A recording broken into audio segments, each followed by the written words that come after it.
Welcome to the worst of the best podcast. You wanted the best. Well, they didn't freaking make it! So here's what you get. From Canada, Ryan and Jason.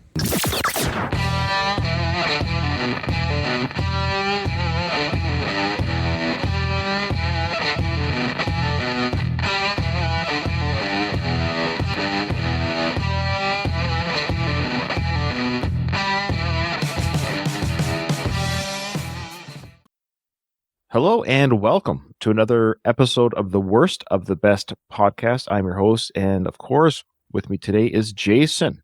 It's been a couple of weeks, Jason. I guess we needed some emotional time to recover from the Dead Celebrity episode. Have you recovered? Could you name 5 of them? Could you name 5 right now that was on that list? Honestly, you name your worst pick? Could you remember your worst pick? I can't. That's right, because they're just celebrities. Let's be honest. They just come and go in our life. They're nobody. Okay. They're dead to me. They're dead. Whoa, touche. I like it. All right. Actually, I'm really excited about this one, Jay. This is going to be a fun discussion today. This is an episode about bold predictions from the past, obviously from history, thus their predictions, that didn't age well. So at the time, people took the information they had, the science they had, or the information they had, the knowledge they had, and people that were not just schlubs like me and you, people in kind of high-thinking places, people that would listen to these types of people, they made bold predictions that didn't necessarily come true, some worse than others. So we're going to give the best bold predictions of history that didn't age well, and then we're going to pick what we think is the one that was really off the mark, kind of the worst oof, the biggest oof. How's that sound? The biggest miss? Yeah, okay, I guess the biggest miss. Okay. So to be fair, Jason, predicting the future is tough, and hindsight always feels like 2020. Still, some of these blunders are so off the mark that you can't help but wonder, what were they thinking? So Jason and I in this list, we're going to dive into 10 bad predictions, not just minor misses or tough to call guesses, but wild claims about things that should have been obvious. Sure, we've all been wrong before, but these mistakes are in a league of their own, Jason.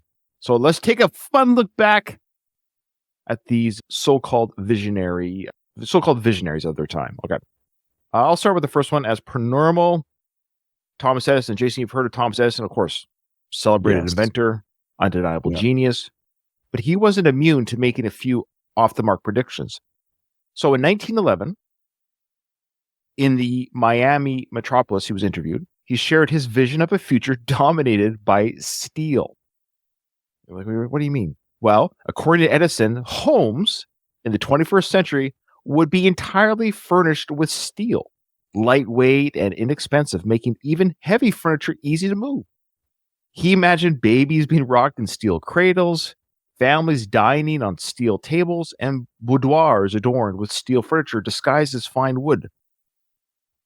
What an odd prediction. Why would he think that, maybe? That's the other question. Well, I would suspect maybe back then steel was like easy to come by. Up and coming like manufacturing situation where they're like, maybe the refining of steel became easier and easier and more readily available. I get, but think about just how many homes there are in the world. The idea that even half the homes are, it's just an odd prediction. I guess obviously the population of the world was smaller back then, and maybe his own idea of just how big the world was or is. I know it's 1911, but still, I guess he's just thinking, oh, I can see every home be made of steel. I guess even back then, homes were built in the 1840s and 50s, so people were living in 1910s, and they were obviously falling apart, dilapidated. Maybe he envisioned that, if you make homes out of steel, they're just going to last forever. Yeah, it became a product that was more easily manufactured. Right. Right. It was like, we have these big factories, the Industrial Revolution is, so steel is becoming more available and clearly is a better resource for building than what they had been using, I would suspect, at least for the homes. I mean, a lot of buildings back then were like all these like big rocks and bricks and stuff, but like the bigger buildings. Now, he did have another little prediction. This was kind of interesting. Edison also predicted, Jay, the books would be one day printed on leaves of nickel, lightweight and compact enough to fit an entire, as he saw it, entire library in a single volume. He described a 2-inch thick book containing 40,000 pages, weighing less than a pound and capable of holding the Encyclopedia Britannica. While the nickel part didn't pan out, he wasn't far off. E-readers, like the Kindle, have made portable libraries a reality. Credit where credit's due on that one. So at least he envisioned the idea of compacting books even back then. That's quite visionary, just even think in those terms. I don't know anything about, nickel. I guess it's light and is it really strong. lightweight? So that's something I'm not familiar with, but obviously he would be more familiar with that. The idea that he could envision printing a book on these leaves, like reduction rate, like technology is always making something smaller and lighter, smaller and lighter, smaller and lighter. So the idea that he could envision, again, a metal, but he was really stuck on this metal stuff. Like to see what his stocks were probably in metal companies. But also shows you it shows you the thought process of a thinker, of an inventor. Yeah. Everybody's always trying to, like you said, how to better the world around him. So that, good for him for thinking those terms. Yeah, not too bad. I like how he envisioned e-readers at such a time when obviously electricity was barely used by people. So that's really cool. Okay. You got the next one. This one's fun. Okay. So in 1950, journalist Dorothy Rowe of the Associated Press boldly predicted that by the year 2000, so 25 years ago. Yeah, I know. I love a lot of these early predictions. 2000 was the big, by the year 2000 type talk. Yeah. And that's 50 years, right? Yeah, 1950 to that's 50 years. And that's already 25 years ago. I know. Here we go. So why does 1950 to 2000 seem like 500 years in the future, but we're only 25 years away from making other predictions like this? You know what I mean? It's I don't know why 25 years ago still seems like last year. I don't know that. I know year 2000 just seems like a couple years ago. Anyway, so what did she predict? Yeah, her big bold prediction of 50 years in the future. By the year 2000, every woman would stand an imposing 6 feet tall, based on what she called scientific evidence. Rowe claimed advancements in nutrition and healthcare would lead to future generations of women growing to Amazonian heights.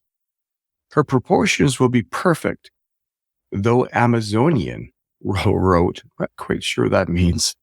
So, envisioning a society where science had perfected balanced diets to optimize body efficiency and eliminate fat.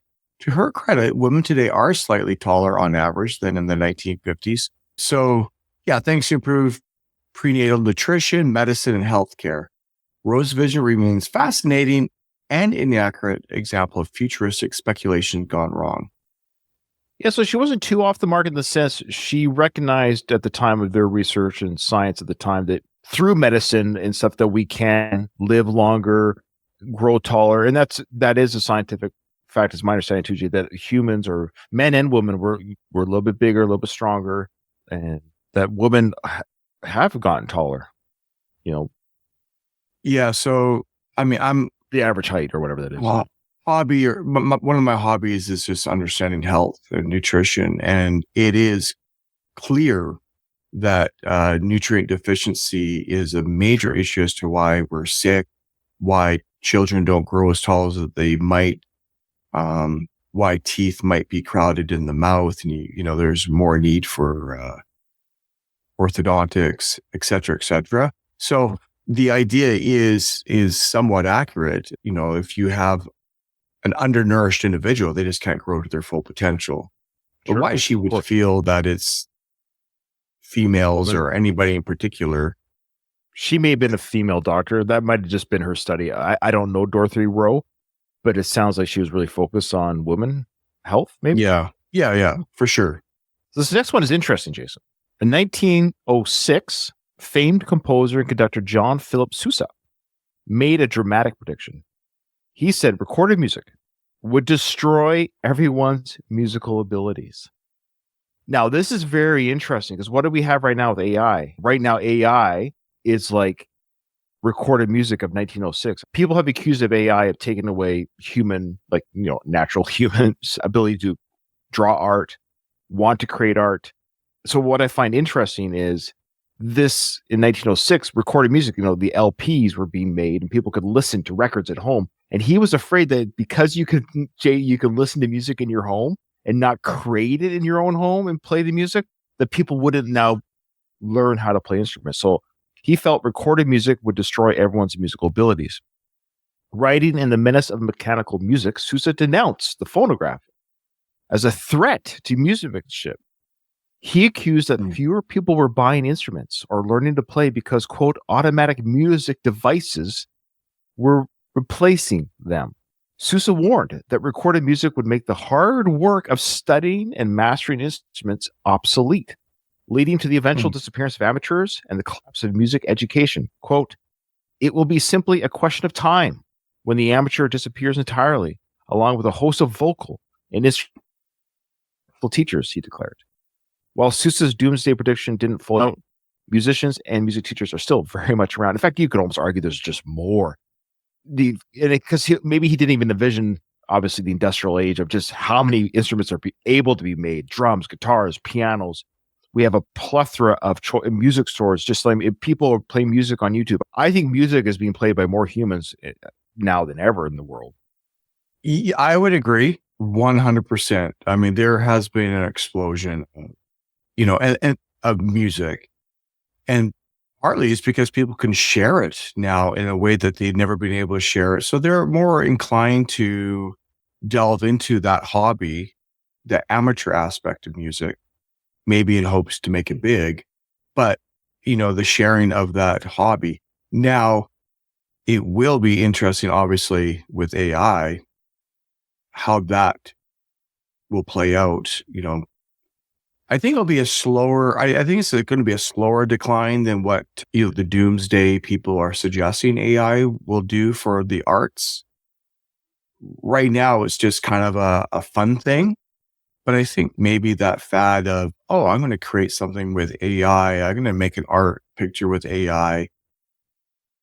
I think that's just kind of a fad thing, and it might feed into the fear of losing out. But yeah, AI is interesting. I dabble with it very peripherally, very amateurly. Yes. Just have fun with it, like just playing with AI. And from what I understand, for example, like I've created pictures, it's an art form in itself. And of course, it depends on the program, but you have to give it certain commands. Very specific. So there's still some sort of ability. I know it sounds like, I don't know how to, I understand it's not art in the sense that I am taking a paintbrush and doing it myself. But I would say AI art, because I've seen some AI videos and stuff, like who made, like, how did they, whoever the creator was, do that? I'm actually impressed in a weird way. I guess what I'm saying is I just separate it from, it's a different form of art because there is a command. Yeah, there you go. You could just say that the zeros and ones in a computer program, though it's not, you would think to yourself, well, computer programming, right? That's not sexy. No, but that actually takes a human skill to create the programs. So I just look at AI as an AI art and AI videos that I've seen that are really kind of fun or cool or funny or neat. You still have to give it the human command.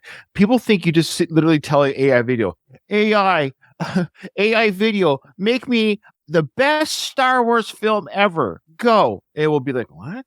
It won't do it. It'll do whatever it thinks you said. Even that simple command, it will pump out something, but it'll be like an acid trip dream. It won't make any sense. You have to give it real commands.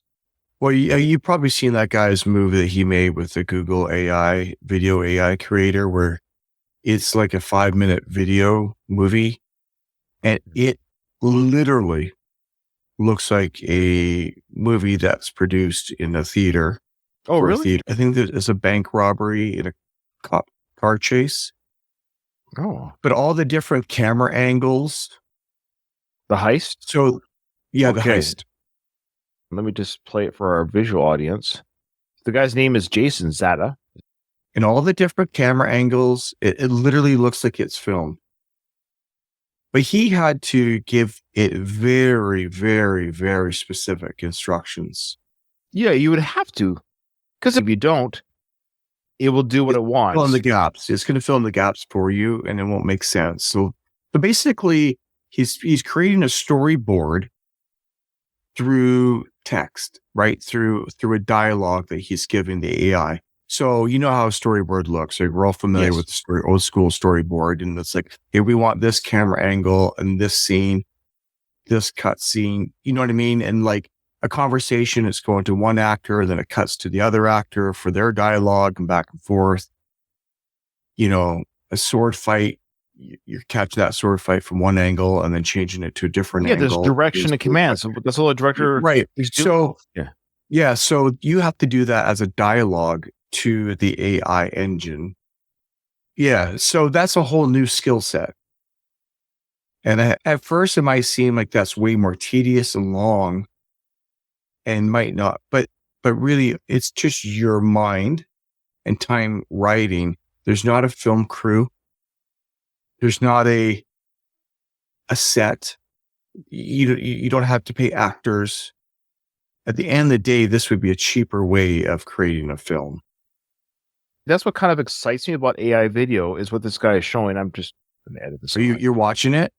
So I'll mute the sounds, but for our YouTube watchers or the watch list YouTube, they can see it. But yeah, if you're watching this, you can kind of see the AI-ishness a little bit on the humans, but like Jay was saying, barely. But yeah, but the car's driving down the road, and like Jason was saying, you've got different shots. The car drives by, then you got the on the wheel shot, drives by the traffic behind the car. The cop car comes. He's shifting gears. All these things you would see in a standard movie. What's crazy? No one got paid. Like there's no paid actor. And this is what I find exciting. I should say this is when the technology gets better, and we have a lot of creative people, Jason, as you know, in the world who don't have access to the Hollywood nepotism. Like I hate to say it, people that are creative, bright, right, and like, oh, you don't know Brad Pitt or you don't know Martin Scorsese. You're like, well, no, but you can't get the script, so to speak, in these people's hands, and then they start. You know what? I'm just going to make the film, and we get to watch it. And again, if it sucks, guess what people do? They're not going to watch it. So in a fascinating way, I'm fascinated to see what AI creators create, because it's not as simple as saying, oh, create me a car chase with a bank robber. If we did that to an AI video, Jay, that's all we said to the video, do you think we'd be getting this right? Right. So the other thing is you brought up, you can kind of see that it's not truly a person, right? Like the faces are actually quite accurate.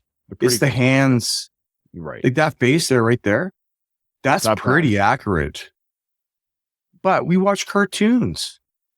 So having something that's not 100% accurate to what we would look at as a person, as if an actor walking down the red carpet doesn't have a ton of makeup and latex fillers and are 90% fake as to what they would actually look like off camera. Basically, you have an author of a storyline who now has the ability. It's like a book with pictures. Now I have a screenplay with pictures. That picture is created by my AI. Yeah. But I still created the story. I still think of how much dialogue he had to write to create that whole look. Yeah. But at the end of the day, it's still cheaper than having actors closing down a set, having to block traffic.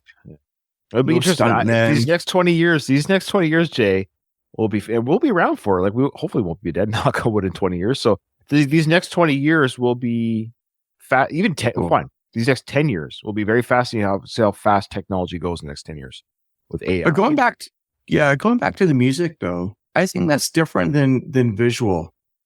You might enjoy music like as something in the background that AI made. You're going to be like, oh, that I can tap my toe to this. Sure.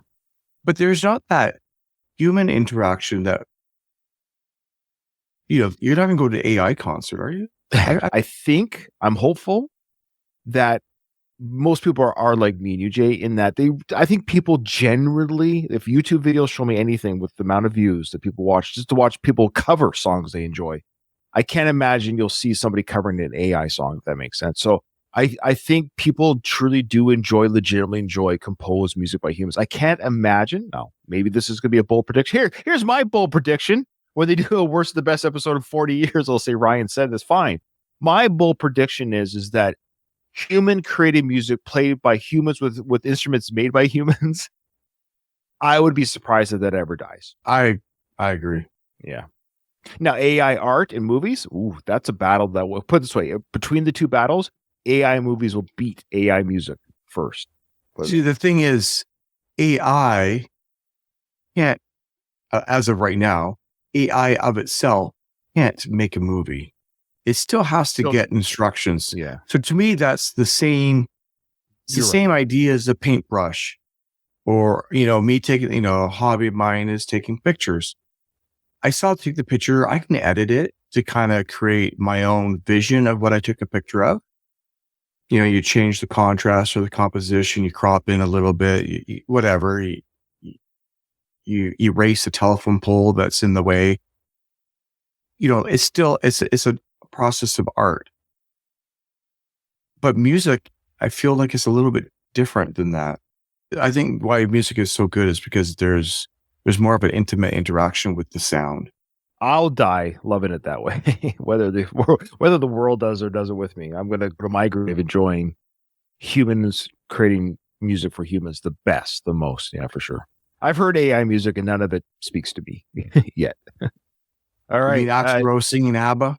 Oh yeah. See, that stuff is right away. You're like, it's a funny thing to listen to. Like I get a kick out of it, but you can still. That's why it's a fad right now. The way that they're doing, it's a fad type of thing. Sure. Yeah. It's just like, oh, it's fun. Or they got James Hetfield doing a lullaby or something. Yeah. Mary had a little limb. Yeah. It's like, okay, all right. You can only listen to the same. Like that's why comedy music doesn't do anything for me. When people try, it's like, oh yeah, give it. Yeah, put that on a repeat. Yeah, like, come on. Anyway, I'm fat. You know it. Okay, all right. In 1950, Waldemar Kempfert, science editor for the New York Times, envisioned a bizarre future where cleaning your house required nothing more than a hose. Shared his prediction of the world in 2000 again. Yeah, I think it's just sharing his prediction of the world in 2000. The time has sped up, right? Because 1952, they just thought, oh my goodness, we'll never get years there. From now. Yeah, we'll never see it. He painted a picture of a futuristic homes made entirely of synthetic, waterproof materials. Okay, so kind of like Edison, which is all steel. Now he's just doing a home with synthetic, waterproof material. Yeah, he's the opposite of Edison. He took Edison's idea and turned it on its head. Instead of steel, oh my goodness, plastic and waterproof. Yeah. To illustrate, he invented a character named Jane Dobson, a housewife of the future. Boy, we're in trouble on this one. I know. I'm like, hey. Oh, I love how he just assumed that. Yeah, that's still a thing. Yeah, the good old housewife. Hey there, George. Come in for a cup of coffee. Jane's got some coffee and biscuits ready for us. My housewife Jane is cleaning the house and making coffee. Yeah. When Jane Dobson cleans house, she simply turns the hose on everything. He wrote this. This is real. These are quotes. Yep. He wrote furniture, upholstery included, rugs, draperies, unscratchable floors, all made of synthetic fabric or waterproof plastic. The water drains to the floor, and Jane finishes by blasting hot air to dry it all. I think him thinking that females are going to be in the kitchen still is hilarious. But can you imagine the squish, squish, squish, squish sound when you're going through your house? Layers of latex. Some people, this is a great fetish. This is I know that and serial killers. They're like, oh yeah. Look, I have a few kids in the house still, and doing supper time dishes is a pain in the butt. But can you imagine just getting a big power wash, Koosh, koosh. Big fire hydrant at the front of your house. You grab the hose and just. That's hilarious. Just how would the homes even look, smell, the mildew, electricity, the plumbing, the electricity, and the water cost. I mean, the water cost alone. The next one we have here, Jason, is financier. Of course, controversial if you dig in a little bit deep, but you got J.P. Morgan. So when financier J.P. Morgan had Thomas Edison, so it's funny, these two individuals living together at the same timeline. So financier J.P. Morgan hired Thomas Edison to wire his mansion for electric lighting. Did you even know that this was a thing? That Thomas was hired by JP to wire his home for electricity? Oh, no. I don't even know if I knew they lived in the same neighborhood, let alone the same timeline. So JP Morgan became the first New Yorker to enjoy the glow of light bulbs instead of candles. That is fascinating. That is fascinating. Now, it was a groundbreaking and expensive, which he could afford, move that showcased the promise of electricity. But not everyone was impressed, least of all J.P. Morgan's father. So Junius Morgan called the investment to his son foolish, diminishing electricity as a passing fad. So you talk about fads, Jay, the same way we're saying AI might be a fad with some of the music that we're hearing. J.P. Morgan's dad said the same thing about electricity, dismissing electricity as a passing fad. He warned JP that spending so much on this, quote, newfangled technology was short-sighted and a waste of money. What's the cost? When I did the write-up, I didn't write down the cost, but I think when I looked at the source, I think it was $15,000 at that time. It's probably like $150,000 today, wiring of the home. So a lot of money to drop, but when you're JP Morgan, it's probably... Yeah. Well, I'd be curious to see the size of the house that was wired. That actually doesn't sound too bad. I mean, you can see a larger building nowadays and $15,000 for electricity, or $150,000 to wire a home from beginning to end, depending on the house. So Thomas Edison made some good money. Yeah, I found this part just actually kind of fascinating. Yes, it's funny that JP's dad called it a newfangled technology that was short-sighted and a waste of money. Yeah, but I find it just fascinating. JP hired Thomas. I wonder how many of our listeners knew this. If you did, bravo. But I've gone my whole life never knowing that Thomas Edison wired or put together electricity for JP Morgan in his home. And he was the first one in New York to have that done to. That's pretty crazy. Okay. That's RJ, cool. What do you got for this one? In 1922, F.E. Smith, a close friend of Winston Churchill and one of the UK's most prominent lawyers, envisioned a future where medical injections could extend human lifespans to a staggering 150 years. Writing about upcoming medical breakthroughs, Smith predicted a world where people live twice as long as today's average expectancy. While medical advancements have certainly improved longevity since Smith's time, 150 years remains a distant and unlikely dream. Smith even acknowledged one potential downside to such long lives: fierce competition for jobs and resources. He speculated, how will the youth of 20 be able to compete in the professions or business against vigorous men still in their prime at 120, with a century of experience on which to draw? And that's an interesting insight and thought. It is very interesting insight. Yeah, that these are smart businessmen at the time, right? And lawyers. So he's saying, hey, cool. We live longer, but you got this young, upcoming 20, 25-year-old. Can I get a job? You got buddies. I've been doing this for 90 years, kid. You don't know what you're doing. He can still live for another 30 years taking that position. Yeah. He predicted that this would happen by the year 2030. So we got 5 years to figure it out. Now, a lot of health people, longevity hackers or whatever, they suggest 120 years is about where we should be. It seems we should be living to about 120. If you take everything as an aggregate of you eat your nutrition, you don't get the disease, we should be able to live to about 120. That's what our DNA suggests that we should be able to. 150 does sound like a bit of a stretch. There's a lot of people who do live to be centurions.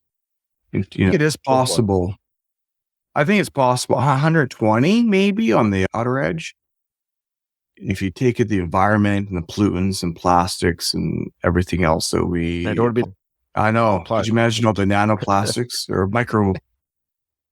That was one of the criticisms that they didn't understand at the time that we understand now. Yeah, the nanoplastic. I guess my argument is I'm all for living to 500, whatever, but what's my body like? What's the quality of life? Well, yeah, of course. His health span to me is way more useful than lifespan. I mean, I'd rather be dead at 65 feeling good and doing something active than dying at 75, but the last 10 years was just bedridden or whatever. You could be bedridden for 10 years and still alive. Yeah. Yes. So it'll be interesting to see. I do know they're talking about right now. This is not science fiction. They are working on, and I would suspect by 2030, if not 2040 for sure, they're working on ways, Jay. I don't know how they do it, to upload your consciousness to a cloud. So they're talking about immortality in different ways. Your body won't live forever, but your consciousness will. That's a whole. That's weird. Do you think 100? We won't say 150, but just the advancements that should be here. We talked about with the Amazonian woman being a little bit taller, as that one person predicted. I think the same thing's happening with our life. We are living longer just due to the fact of medical care. People aren't dying as soon because prenatal care, birth delivery is better, cancer treatments are better. They even got AIDS kind of figured out to a certain degree. Like, it's crazy how much longer we're just living because medicine and the stuff that is, obviously real and helps us. We'll just keep it non-controversial. So, I have been saved by medicine. You've been saved by medicine, of course. We have loved ones who've been saved by medicine. So, of course, modern day treatments of ailments is huge now. And I can only imagine it's going to get better. And they argue AI. I think AI will be a huge medical advantage. Okay, so yes. Who cares about art and music? I think AI will look at algorithms, problem solving, and that kind of stuff. That's the accelerator we might see. Yes, there are issues with the medical, pharmaceutical. Are they overprescribing medications, et cetera, et cetera? But there's also medical procedures that obviously do help as well. So there's this weird kind of cross-section of benefits within the medical industry, but there's also areas where you're like, are they just trying to make money off people? Clearly, a lot of the food that you buy at the grocery store, if you choose to, it's basically poison. It's not really food. The ultra high processed foods, your chips and ice cream, et cetera, that isn't going to help you. So if you are going to eat that way, in that particular way, you can't rely on the medical industry to keep you going to 150 if you're eating garbage. But AI will be able to do a better screening. Like, I know that there's new heart scans that AI now looks at, and they can better decipher disease than the humans can. And that will only become more and more fine-tuned as the algorithms and people input the better information. You can't just say to AI right now, ChatGPT, cure cancer. But Grok, which is X's AI, you can put in your medical blood work. So you could go get a blood panel done, what I'm saying, you put it in, and it will start deciphering the information for you. Yeah, that's what I was trying to say with the cure cancer. Was the idea you have to input, like, okay, this is what we have so far, AI. It's actually LLM is what we're referring to. Large language models is what it stands for. Yes, but LLM is the language model, and that's Grok, ChatGPT, all the other. There's a lot of different models, so to speak. It's just what it is. It like Jason was saying, you give it information, and then it will give you, okay, let me search my data, piece together what you have here. Okay, I've done that. Like, I want to lose 10 pounds by March, and this it'll say, well, and you could say, this is what I'm eating right now. You just give it your weeks. It'll say, oh, I see you're eating XYZ. Why don't you try cutting out ABC? And that should get you, and then do DEF for exercise, and that should get you the 10 pounds. That's how good it is now.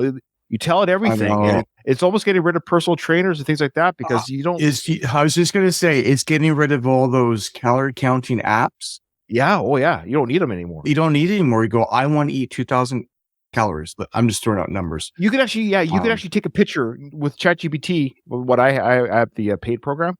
Maybe even the non-paid program will do this, but I can actually take a picture, Jason, of my fridge and say, here's all the items in my fridge. Make me a meal plan for the week. And it will do that with what you have in your fridge. That's awesome. That's how good this stuff is. Yeah. Oh, yeah. You could literally say, I have apples, flour, and cinnamon. It will obviously tell you make a baked apple pie, but that's what I mean. It will tell you what you have in your fridge and all the different menus and items you can eat from that. Yeah. I knew this was going to have some fun discussions. The next one, though.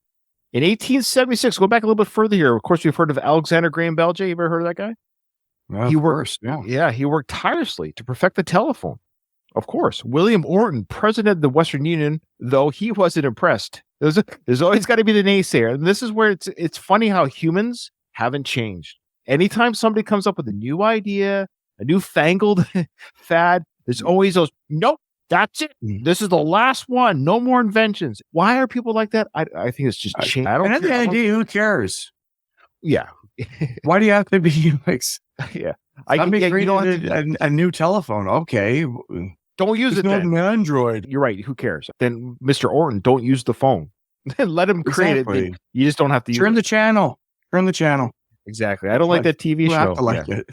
I'm going to write to the company, tell them I don't like your TV show. So William Orton, president of Western Union, wasn't impressed, confident the device would never catch on. Orton scoffed at Bell's offer to sell the telephone patent for $100,000. He dismissed the invention as a toy and went on as far to write in a memo, quote, "The idea is idiotic on the face of it.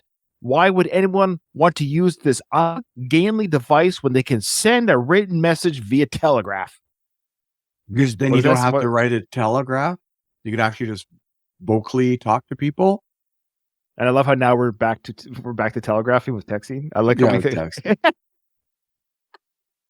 We kind of gone full. But obviously, texting is an efficient way. You know why I love texting? Sometimes it's just like, "Hey, I'll meet you at lunch at 12. Cool." Instead of like, "Hey, what's up? Yeah, so were you going for lunch at 12? Yeah, well, okay, I'll see you. Yeah, okay. All right. Yeah. Okay, bye. Exactly. But also the flip side to texting for me is I'm very slow. I'm not very fast at the texting. My ability to do anything kind of long form, I burn out. So sometimes a conversation is easier, though I don't like talking on the phone. Oh, either, yeah. It depends on what it is. There's times. Yeah, it depends. I think. Like, oh, this is taking too much. So then I go to voicemail. Yes. And like that's like, okay. It's actually just easier if I call you. What I love is we have the options. That's the options. That's right. Yeah. Let's fast forward a little bit to 2007 and history again. Repeated this time with the iPhone. Same idea. So when Apple was preparing to revolutionize communication, Microsoft CEO Steve Ballmer publicly mocked the smartphone. You're probably familiar with this. Yeah. He proclaiming, quote, "There's no chance that the iPhone will get any significant market share. No chance," end quote. There you go. What? All right. What do you got there, Jay?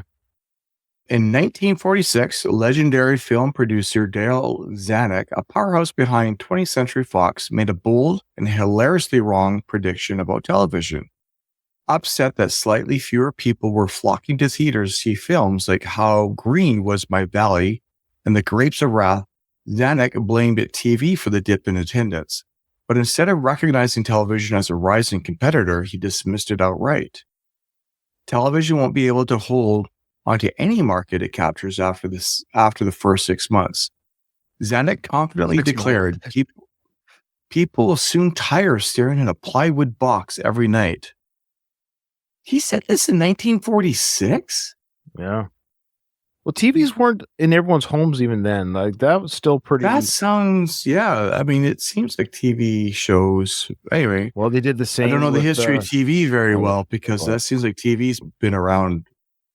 Well, yeah, obviously TV now flat screens. There's no longer a plywood box as he calls it. But this is interesting. Now, this one, I get kind of what he's saying because this argument that Mr. Zanuck brought up in 1946 regarding television versus film, we're seeing now with smartphones, ironically, versus in streaming services versus films. So films has always been this sort of Mount Rushmore or Mount Everest of entertainment, long form entertainment.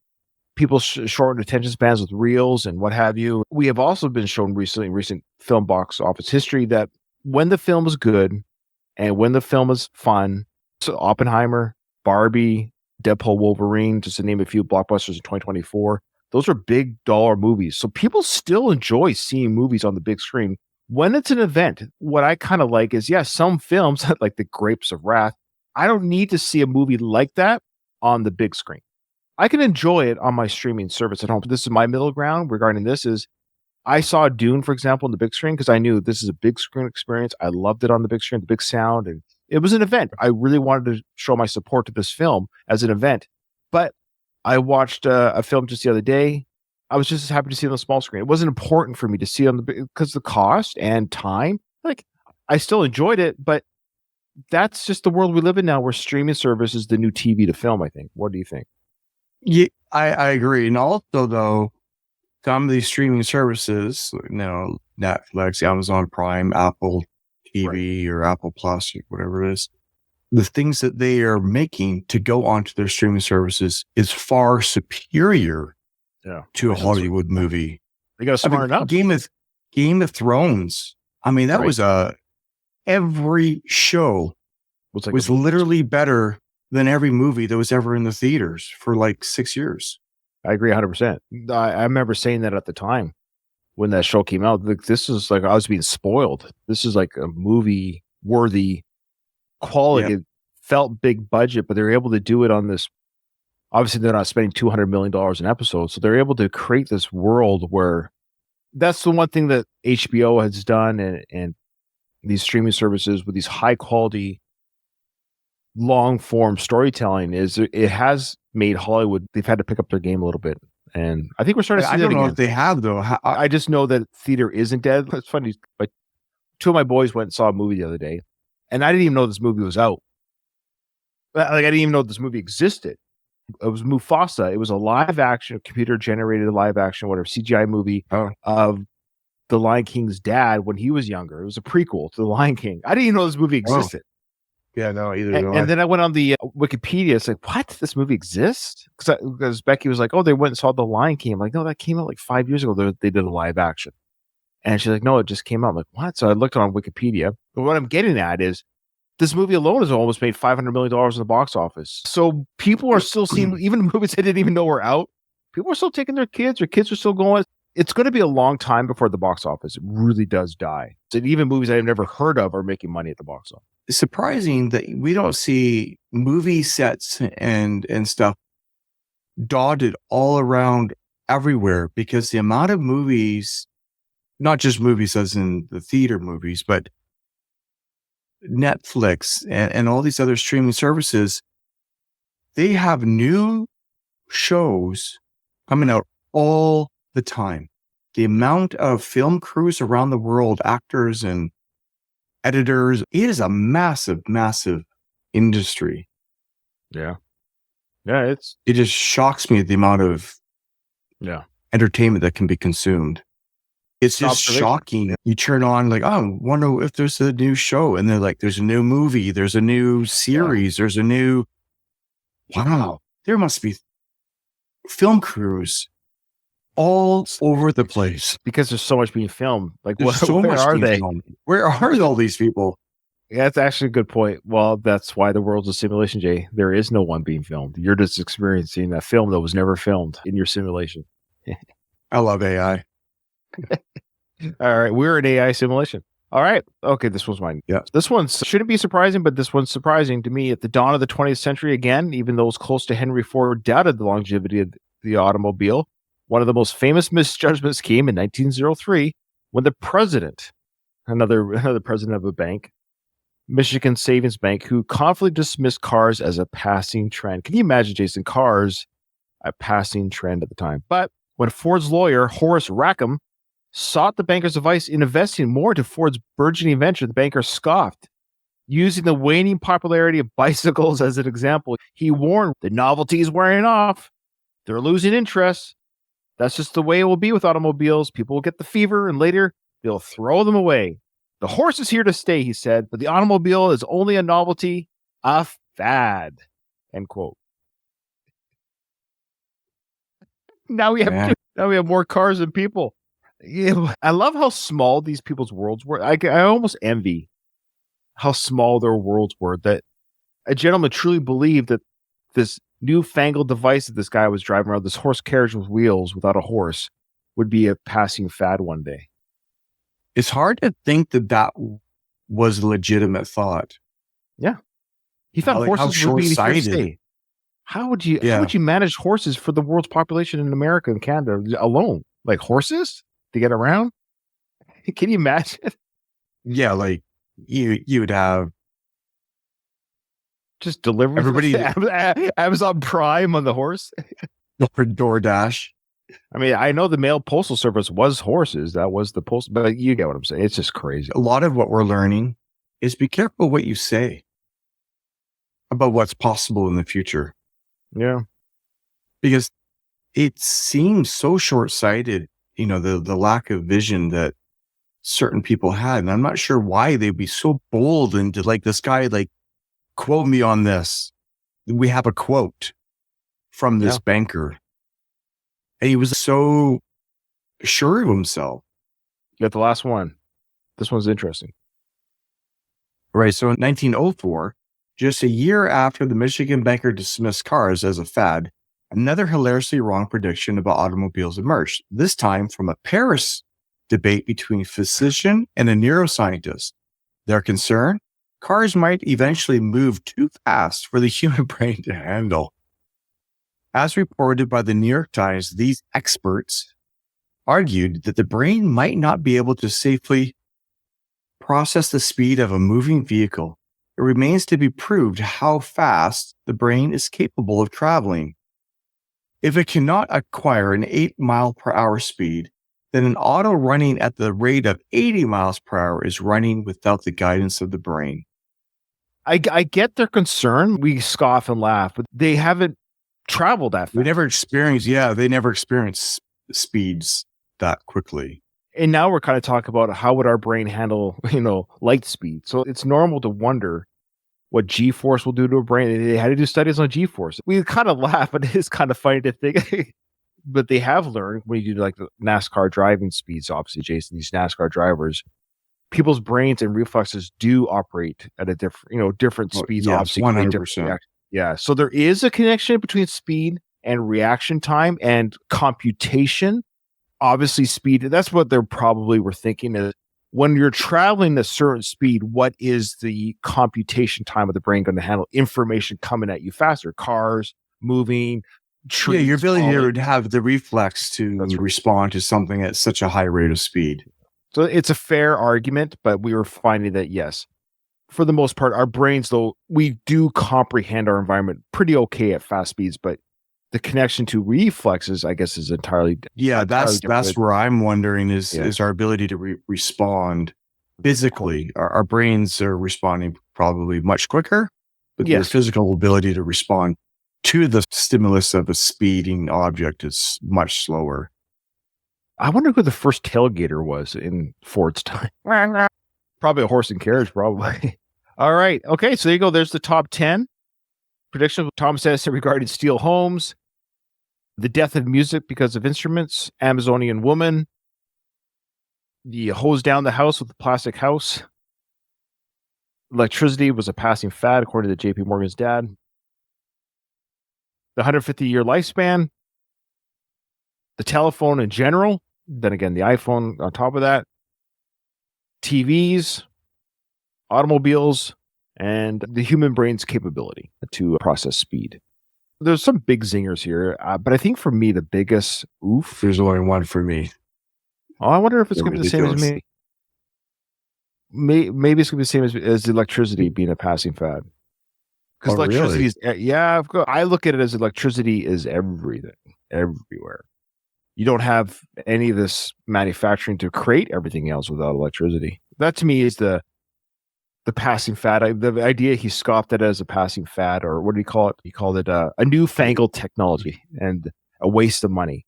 I thought that one really glared to me when I did my research. But yeah, Joe, what's your pick for the worst? I think the prediction of this housewife in a plastic home, everything made of, this just seems so silly. Well, I'll give you silly. That is the most silly. To me, it's just like, I don't know, a kindergarten. Oh, you're right. Kid. It's like, well, my future is going to look like a house made of plastic. Like, I agree with you. That one great is imagination. Like, it just seems no electricity in your house. You're spraying water without speaking of electricity. Oh, I did. Like, what are you going to make? I don't know. How are you going to hang anything on the walls? Consider that. I didn't consider electricity, the outlets in the home. Your coffee maker on the counter. The blow dryer in the bathroom. What? Okay, everyone, it's time to hose down the house, unplug everything, turn off the power breaker. Holy smoke. I didn't even consider the electrical currents in the house. I can see why somebody go, they don't understand electricity. Like Sure. it's so foreign. It's like me trying to understand. Like I remember when cell phones came out, and it's like I do not quite understanding what an app is. I don't understand what the purpose of it. You know, like you're trying to. I remember saying to myself that apps were silly and ridiculous. I don't get why anyone needs these things. I remember thinking that about apps when they first came. I was one of those bold predictors. Especially because a lot of them were like, oh, let's make fart sounds on an app. Right? They were. It was. You're right. It's just like, like it was silly. Honk. Yeah, like, oh, checkers on my phone. They were like that, yeah. But also, I remember getting a BlackBerry. Remember the BlackBerry phone? Mm-hmm. I remember getting a BlackBerry, and the salesman was talking to me about, I'm like, what's the difference between this version and this version? The only difference was one had the capability of Wi-Fi, and the other one was just data. So one was data and Wi-Fi, and one was just data. And I'm like, right. Why would we need Wi-Fi? There was no Wi-Fi. Yeah, why? Yeah. There was no Wi-Fi at the time. I didn't even know what Wi-Fi was. Yeah, that's so weird. We had no Wi-Fi in our house. Oh yeah, no. Wi-Fi was like Wi-Fi was like maybe it was like maybe at a cafe or something. I'm not even sure where Wi-Fi was. No, it wasn't. I don't know when it came around. So weird how we transitioned from that. I remember we had dial-up internet, then high-speed internet was cable internet, as they say. And then, getting an answering machine with the tape. Oh, yeah. Remember the answering machine with the tape? Yeah, people our age have kind of lived through a fun time of life where we got to experience all the old school stuff, but we're young enough to learn the new school stuff. Yeah. Okay. All right. Well, that was a fun episode. Great discussions. Remember, in front of every silver lining, there's a cloud. And today for Ryan, it was the newfangled technology of electricity. And for Jason, it was plastic hose down houses.